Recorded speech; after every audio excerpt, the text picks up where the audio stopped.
So this is the Firestorm Zeta 80 66cc two-stroke engine, and I'm going to be assembling this in this video today. I chose to have this engine not assembled in the kit because I would prefer to assemble it myself.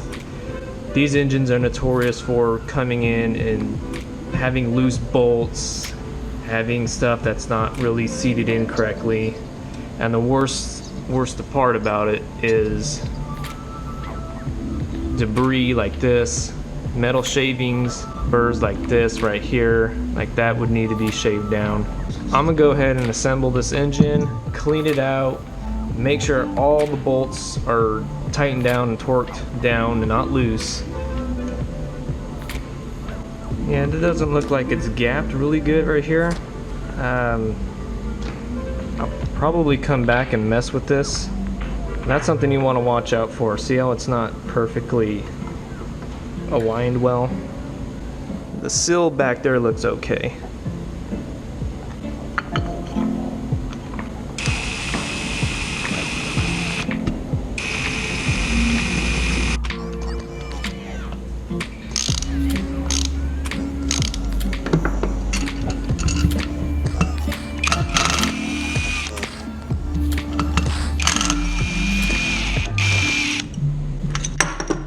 Whoops.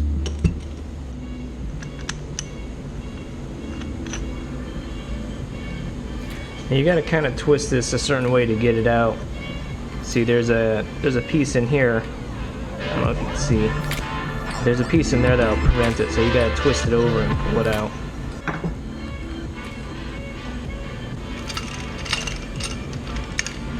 There's a ball bearing in there, but I can't really get to it. It won't come out. But that's okay, I'm just gonna go ahead and grease all this up.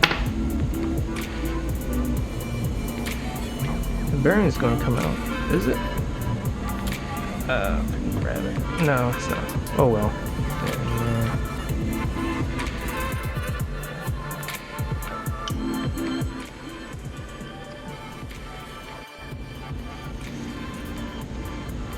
This is what your clutch cable connects to. See, when you pivot here, it pushes this pin in, which pushes on that ball bearing, which disengages your clutch back there. It's always a good idea to grease that up because it is a piece that moves around. You don't want metal sliding on metal. The longest bolt goes through the right side because this nut threads through on the other side. The reason for that is because you got a chain guard, and your chain guard hooks up to right here.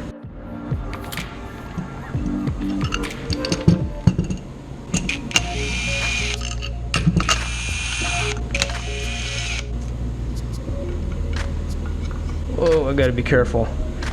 I forgot there was a gasket right here. I almost ripped it right off. It's kind of sticking on the bottom. There we go.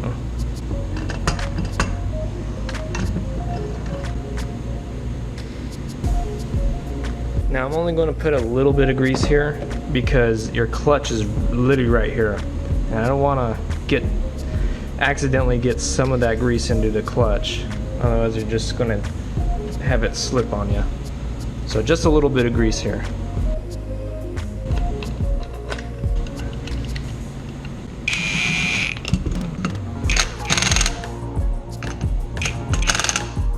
Now I am on the lowest setting on this. You don't want to go too crazy. You could strip some stuff out because this is cast or crack stuff. So I am on the lowest setting with that.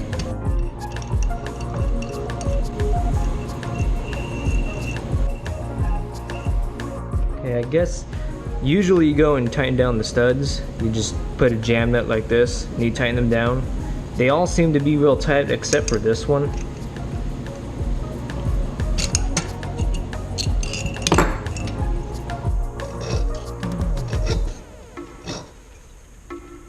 You want to be careful not to score this area up because that's where your pistons are going to be going up and down. If you do get a burr like this, you want to take it real slow. You don't want to miss and scratch this up.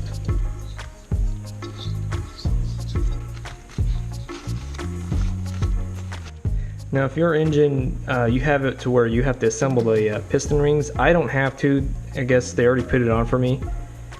But if you can see, there's pins here, and that's where the rings clamp onto. That's how you know you got them on right. Mine already has it on, so I don't have to worry about that. But you want to be careful putting them on because these rings can break and they can snap real easy. So take your time doing it. Also, my piston has 2 arrows. This arrow is to the intake, this one's to the exhaust. You can tell by these pins are usually pointed to the intake. So the piston will go in like that.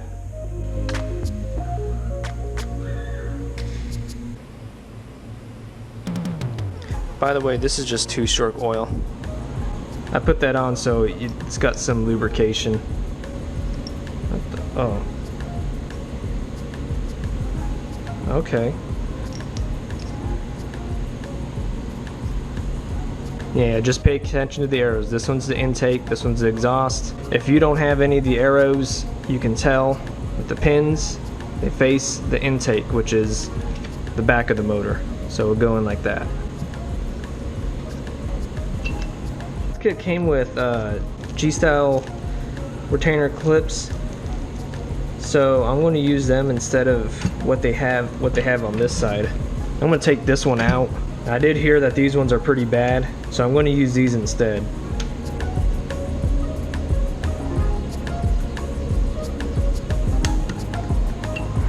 That one went in pretty easy.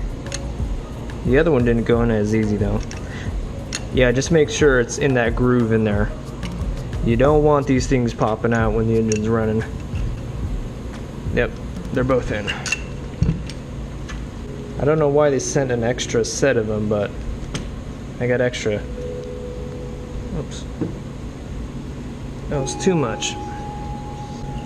Now it's okay to put this oil on. I mean, it's a 2-stroke. It's meant to burn oil. So it'll just burn off. So you're okay putting oil in it. So yeah, just remember, intake is the back of the engine. Exhaust is front of the engine.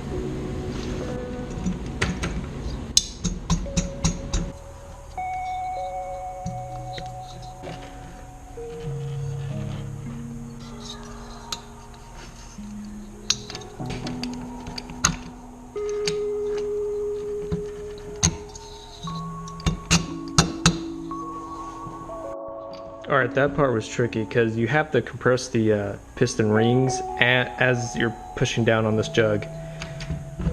My studs are not super straight, so it was really snug getting this thing on and having to compress those piston rings. Kind of nervous doing that because usually if you feel a lot of resistance getting this on, it's usually because it's getting caught up on the piston ring and you don't want to go hammering down on it, but in this case, the studs were preventing this thing from sliding down naturally.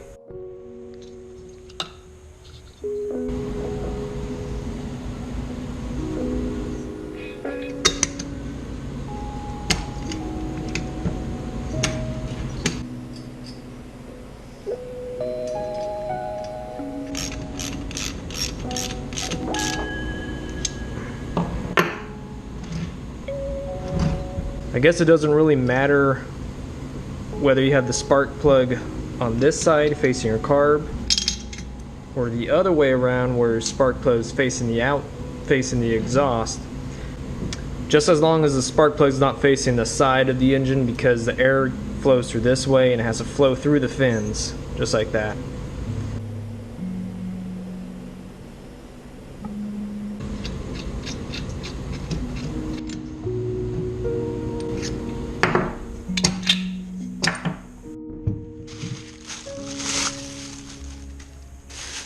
Alright, so this carburetor has a seal on the intake side where it goes into the engine. Some carburetors might not have that seal. There's some people saying that it's absolutely crucial. There's some people that say that it's not needed. I'm going to go ahead and leave that seal in there because it's already in the carburetor. I'm just going to leave it there. Just as long as you press this in as far as you can inside here, as you're tightening it down, you shouldn't have a leak.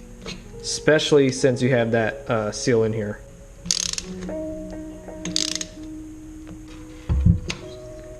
So all you really need to focus on is just cleaning out the engine, deburring it, and making sure all the bolts are in. It's very tight, all the bolts. And I will put the exhaust on, but I'll put it on when I got it on the bike, because the exhaust is kind of cumbersome.